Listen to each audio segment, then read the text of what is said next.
Welcome back to the Rake's Warehouse. Today we're going to talk about shoes. Personally, I have a real obsession with shoes. I think that for somebody at my height and my size of feet, finding elegant and graceful shoes is actually quite a task. So I have always been obsessed with the idea that there are craftsmen out there who could create such items. To me, there's also a couple of false economies in the world. It's buying cheap meat and buying cheap shoes. And for me, shoes provide the bridge between practicality and art. It's the very definition of luxury. Craftsmen who put their energy and talent into creating beautiful shoes do so knowing that when you buy them, when you wear them, you are ultimately beginning to destroy them. So when you put your money into wearing great shoes, you'll reap the most benefit out of it and get the most wear.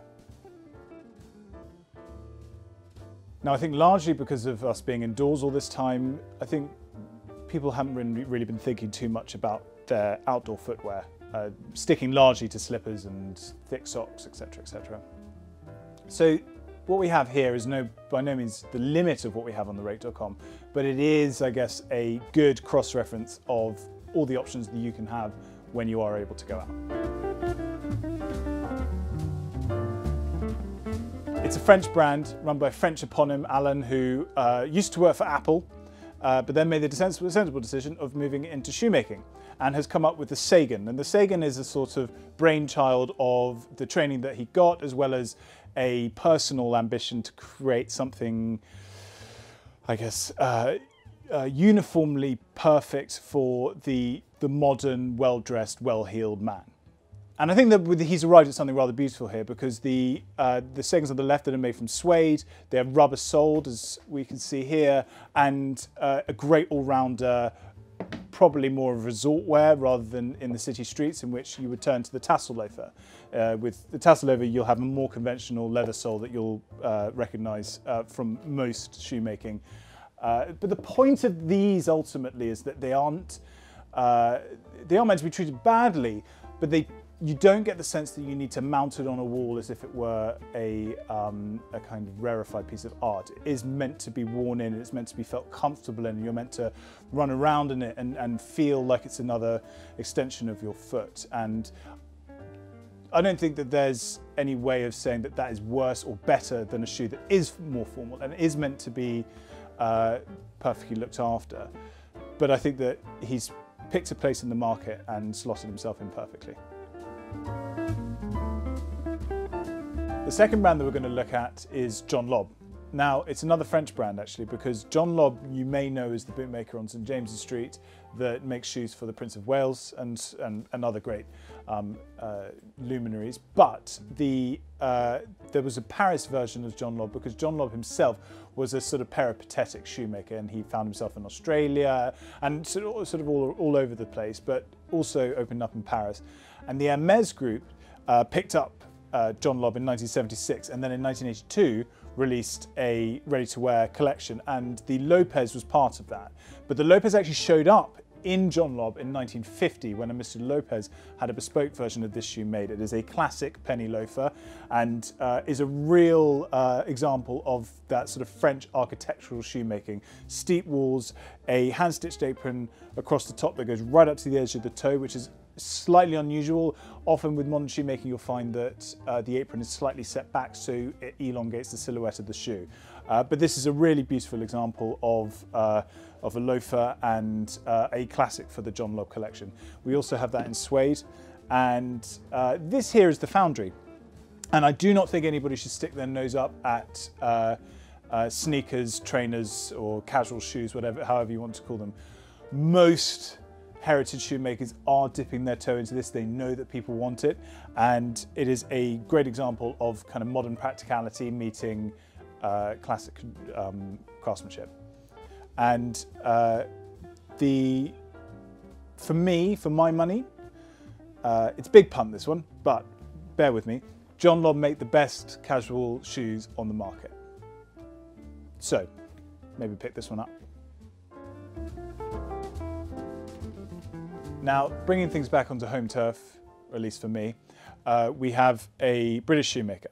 This is George Cleverley, and we have a huge range on the website to pick from, ranging from the Nathan, the Adrian 2, the George, the Henry, the Barnes, the Nathan 4, the Alfred, and the Archie. And I think that all of them provide a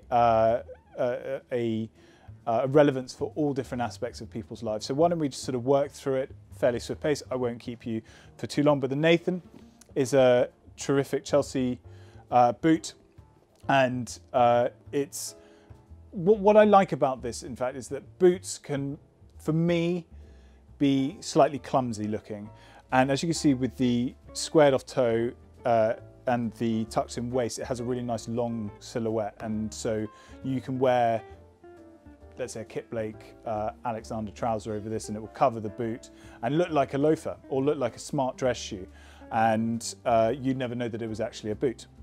But then again, if you want to go and stick with something like a loafer, then the Adrian 2 tassel loafer is a perfect example of that.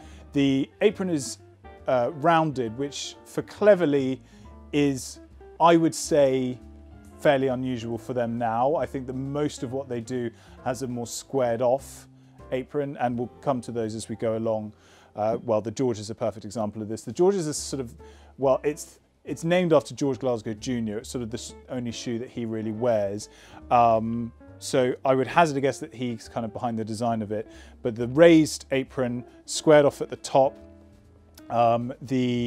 it's an unlined shoe, so it's actually quite sort of supple and it's not very stiff. So, but at the same time, the leather is beautiful, and from a detail point of view, well, the Cleverley toe, the pitched heel, all of that is there, but it is still part of its ready-to-wear collection, and Cleverley is known for actually having a really reasonable priced ready-to-wear shoe.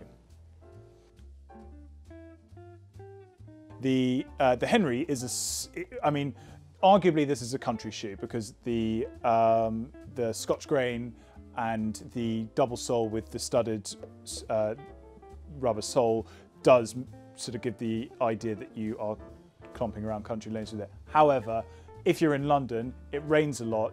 All the roads are kind of gritty and gross and hard. So something like this is becoming a lot more popular with people nowadays, and they're eschewing the sort of traditional flat, thin leather soles for something like this, which is sturdy and means the shoe will last a lot longer between resoling.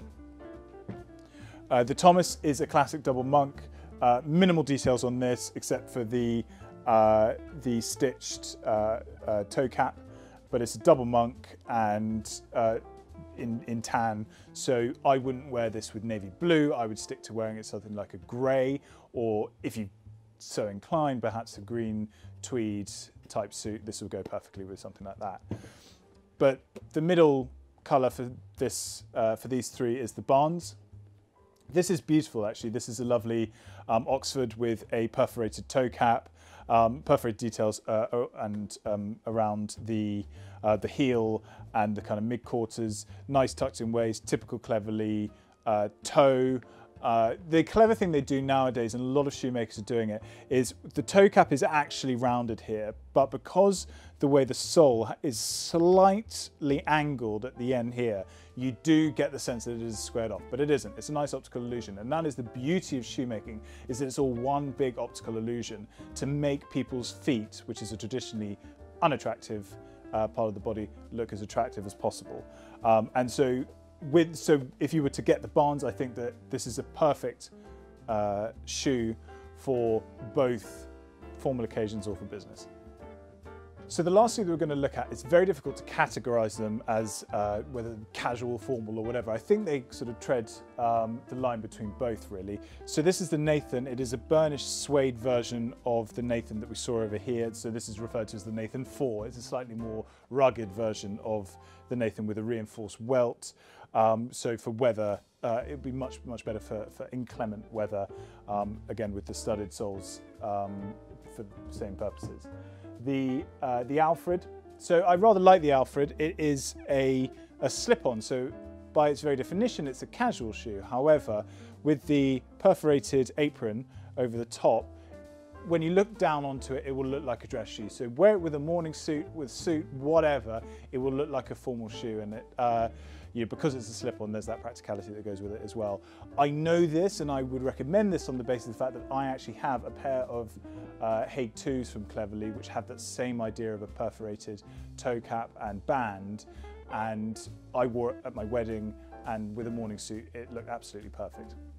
So the last one we have here is the Archie.